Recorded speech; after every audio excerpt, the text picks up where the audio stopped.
Eight standard में आपने Excel सीखा तो याद कैसे रहा आपको इतने दिन? तो यहाँ पे आके देखा तो मुझे लगा 10-15 ही लोग होंगे। मेरा इतना शेड्यूल हुआ है इंटरव्यू। Right right right. यहाँ पे आके एक्चुअली देखा तो 100-150 या फिर 200 लोग थे। मेरा सवाल है कि आईटी में स्विच करने के पहले कुछ तो आईटी के स्किल आपने सीखे होंगे, तो वो कौन हाँ। से स्किल थे? तो उसके बाद लेकिन जब मैं मार्केट में एक्चुअली उतरा तो जॉब भी नहीं मिल रही थी कुछ भी। पहला राउंड एप्टीट्यूड में ही 50% लोग गायब हो ठीक है, और उसके बाद अगर स्किल तुम्हें अगर आता भी हो, गए। लेकिन अगर तुम वो दिखा ही नहीं सकते तो उसका कुछ मतलब नहीं है। स्वागत है दोस्तों आप सभी का एक और पॉडकास्ट में, जो कि इस पॉडकास्ट के अंदर मैंने एक स्पेशल गेस्ट को बुलाया है जो है पावर बीआई डेवलपर। अब ये पावर बीआई डेवलपर कैसे बने ये जर्नी आपको बताने वाले हैं। साथ में उन्होंने जो रिसेंटली जॉब अचीव की as a power BI developer, उसका इंटरव्यू उन्होंने कैसे क्रैक किया और बहुत सारी डिटेल हमारे साथ शेयर करने वाले हैं। मैं उनको यहाँ पे इन्वाइट करना चाहूंगा। ओमकार गोसावी जी हमारे साथ है। Welcome Omkar ji. Thank you sir for giving me this opportunity. सबसे पहले तो ओमकार जी, मेरा सवाल ये कि आप अपना एजुकेशनल क्वालिफिकेशन हमारे साथ शेयर कीजिए और आप कहाँ से बिलोंग करते हो, आपकी थोड़ी सी जर्नी बताइए। नमस्कार दोस्तों। तो टॉकिंग अबाउट माय ग्रेजुएशन, मैंने बीएससी केमिस्ट्री किया था मॉडर्न कॉलेज से, जो कि पुणे में। उसके बाद मैंने एमबीए एचआर किया, बट एमबीए एचआर के जो भी मैं था वो लॉकडाउन की वजह से ऑनलाइन हुआ था। तो एचआर में मेरा करियर बनाने की वजह से मैंने वो स्विच किया आईटी में, क्योंकि एचआर का जो भी एजुकेशन हुआ था मेरा वो सारा ऑनलाइन हुआ था, तो मैं उतना ग्रास्प नहीं कर पाया सारी चीजें। राइट, तो आपने आईटी में स्विच किया, लेकिन मेरा सवाल है कि आईटी में स्विच करने के पहले कुछ तो आईटी के स्किल आपने सीखे होंगे, तो वो कौन से हाँ, स्किल थे? मैं 8वीं या 9वीं कक्षा में था, तो मैंने एक्सेल ही किया था, एक्सेल और पावर पॉइंट और एमएस वर्ड के लिए।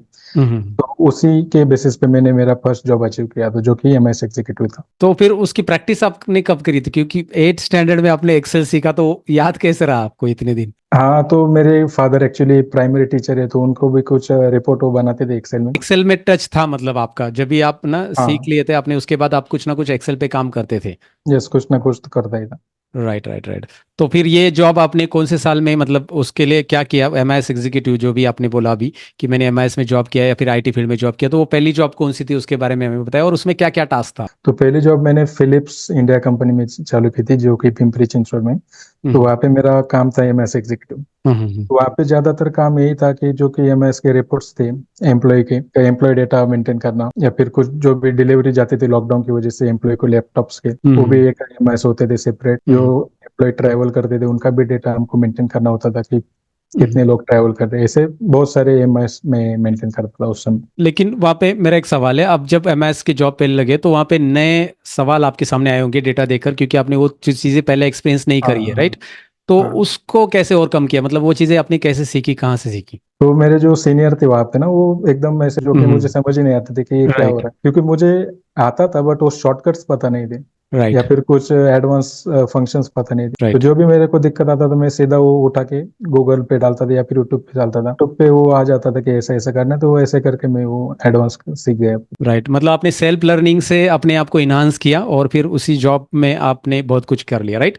तो आपने वो हाँ, कितना साल किया एमआईएस का जॉब? लगभग 1 साल था मैं फिलिप्स में।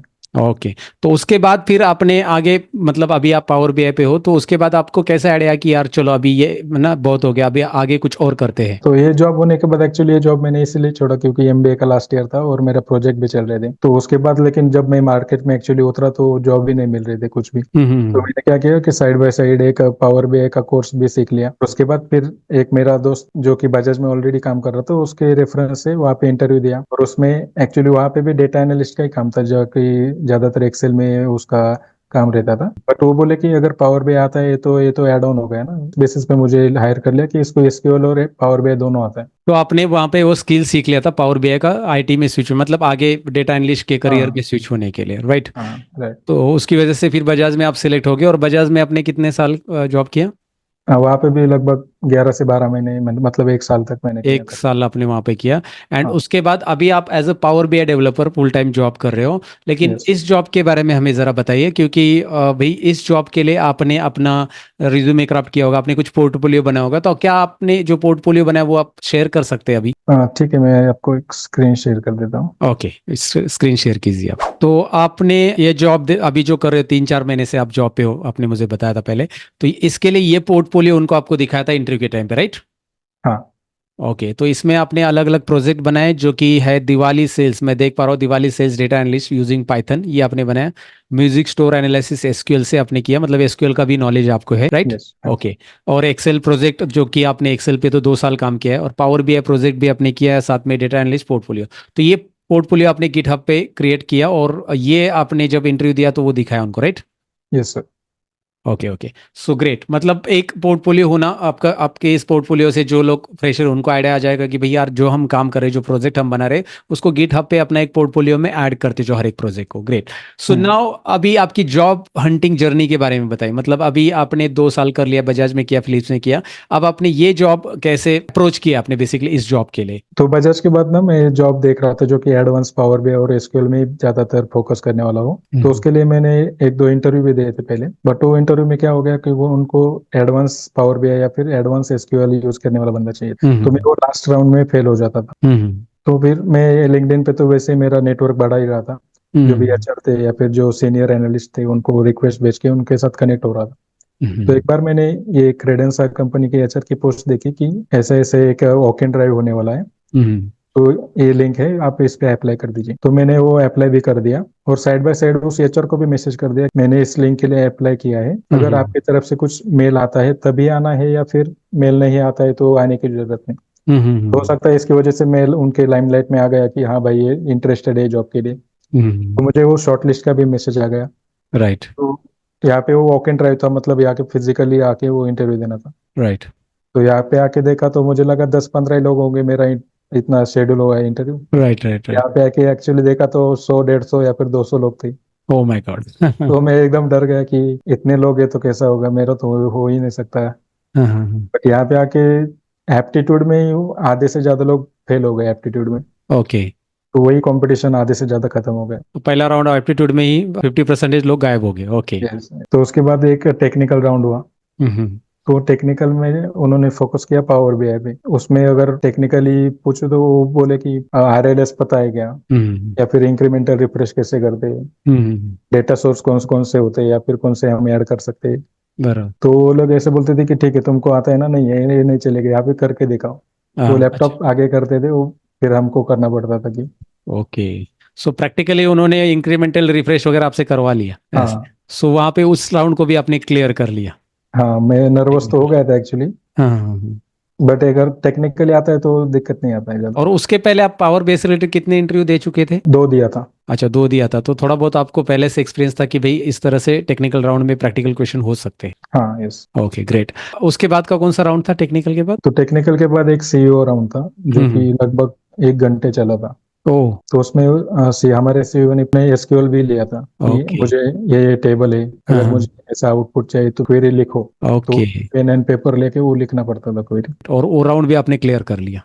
यस। ओके, सो लाइक आपको उसका नॉलेज था, प्रैक्टिकल आपने बहुत किया था, पोर्टफोलियो बनाया था, प्रोजेक्ट बनाए थे अलग से, मतलब अलग अलग, तो इसकी वजह से आप ये कर पाए। तो कोई अगर फ्रेशर है तो वही नहीं पता होता लोगों को कि भाई यार हमें प्रोजेक्ट करने का इंपॉर्टेंस क्या था। जब हम प्रोजेक्ट करते हैं तो हमें आइडिया आता है कि प्रैक्टिकली हमें जब सवाल पूछा जाए तो हम उसे प्रैक्टिकली जवाब दे सकते हैं, है ना? यस। ऐसा। Okay great. इंटरव्यू राउंड के बारे में हमें पता चला, आपने वो स्किल्स भी बताए, मतलब आपको पावर बीआई टारगेट किया था कि कुछ और भी स्किल? पावर बीआई और एसक्यूएल दोनों टारगेट किए थे ना इंटरव्यू में? यस।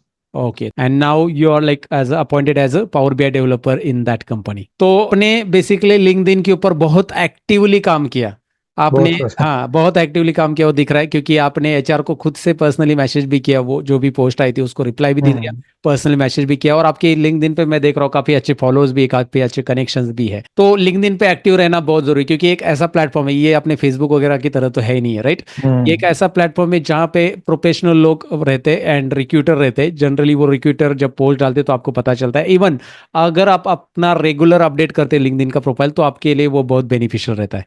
तो आप लिंक्डइन का प्रोफाइल कैसे अपडेट करते थे? कितने दिनों के बाद अपडेट करते थे? जब भी मैं जॉब सर्च कर रहा था बजाज से पहले भी, तो मैंने देखा कि नौकरी का मतलब हमें ये मालूम नहीं रहता कि कौन हमें रिक्रूट कर रहा है, बट लिंक्डइन पे सब पता चलता है कि इस कंपनी का एचआर कौन है। तो वहीं से मैंने स्टार्ट किया, और साइड बाय साइड यूट्यूब पे भी देखा कि एनहांस कैसे करते हैं हमारे प्रोफाइल को। तो जितने भी सेक्शन जरूरी रहते हैं ऐड करने के लिए, अबाउट मी वगैरह वगैरह स्किल्स, वो सब मैंने यूट्यूब से भी देखा था, और जितना मुझे स्किल आते थे वो भी ऐड कर दिए थे लिंक्डइन पे।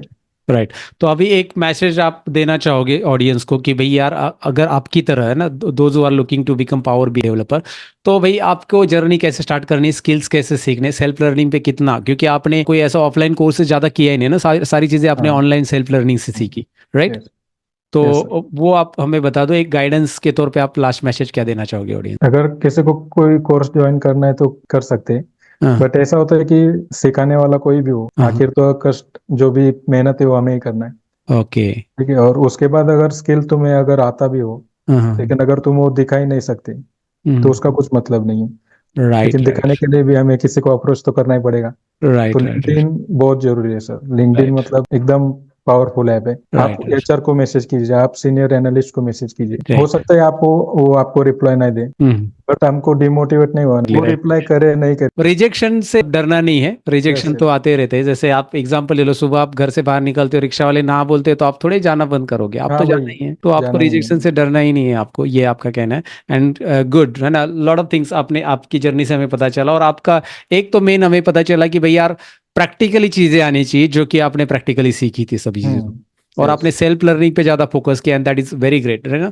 जो यस सर। लोग क्या होते हैं कि डिपेंड रहते हैं कि यार कोई ट्यूटर रहेगा उससे मैं जाकर सीखूंगा ऑफलाइन क्लासेस में, बट आपने सारी ऑनलाइन चीजें 2021 से, कोरोना के टाइम से सीखना चालू किया, एंड यस आपने एक्सेल को इनहांस किया, देन पावर बीआई, एसक्यूएल, और उसी की वजह से आज आप इस पोजीशन पे पहुंचे हो। यस एंड या ग्रेट, बहुत अच्छा लगा आपकी ये जर्नी आपने शेयर की, बहुत इंपॉर्टेंट मैसेज हम सभी को मिला है, और ये ऑडियंस ने भी कलेक्ट किया होगा। और अगर इनके पोर्टफोलियो के जो प्रोजेक्ट्स हैं, इनकी लिंक भी मैं डिस्क्रिप्शन में डाल देता हूँ, और इनकी लिंक्डइन प्रोफाइल की लिंक भी डाल देता हूँ, इनसे आप कनेक्ट भी हो सकते हैं लिंक्डइन पे। So thank you very much Omkar ji, आपने ये कीमती समय दिया और इंपॉर्टेंट मैसेज हमें शेयर किया, आपकी जर्नी शेयर की, जिससे हमें बहुत कुछ सीखने मिला। Thank you Omkar ji.